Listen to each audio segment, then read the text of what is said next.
জন্য আমি মাঝে মাঝে এক্সাম্পল উদাহরণ দেই। এক ইন্সপেক্টর গেছে স্কুলে ইন্সপেকশন করতো, ঠিক এটা কোন ক্লাসে? স্যার এটা অঙ্কের ক্লাস। ঠিক মতো এসে একটা অঙ্ক কর। কি অঙ্ক স্যার? বলে গাড়ির থেকে নেমে তোমাদের স্কুলে আসতে আমার 15 মিনিট সময় লাগছে, বলো দেখে বয়স কত? সব ছেলেরা হয় যোগ বিয়োগ ফুরন বাঘ বেলদেবরা বেলদেবরা লসাগু মশাগু যা শিখছে না, কোনো সাগু মাগু কামো লাগে না, সব কলম ছুঁয়ে বুঝেছে। তো ক্লাসের মধ্যে আবার কিছু অতিরিক্ত পণ্ডিত ছেলেরা থাকে, কিছু পণ্ডিত আছে দেখবেন ছেলেরা। এক ছেলে কলম দিয়ে আইতেছে, এই তুই কি করস? স্যার আপনার বয়সটা বাইর করতেছে। কতক্ষণ পরে কত হয়েছে?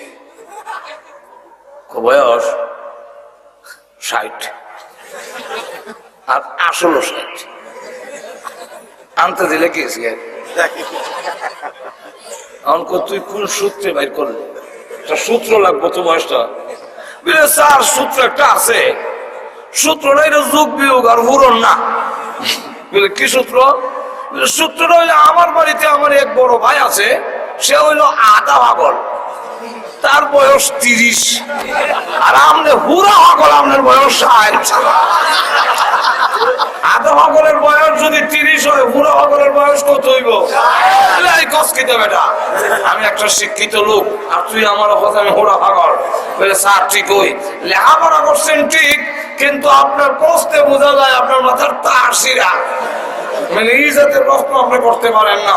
ঠিক তেমনি ভাবে বিশ্ব ব্রহ্মাণ্ড দেখার পরে, তার নিজেকে দেখার পরে যারা বলে দেয়ার গড ইজ নট, আল্লাহ নাই, তার ন্যাচারালি প্রাকৃতিক এমনি হয়েছে, তাদের মাথার তার শিরা কোনো সন্দেহ নাই।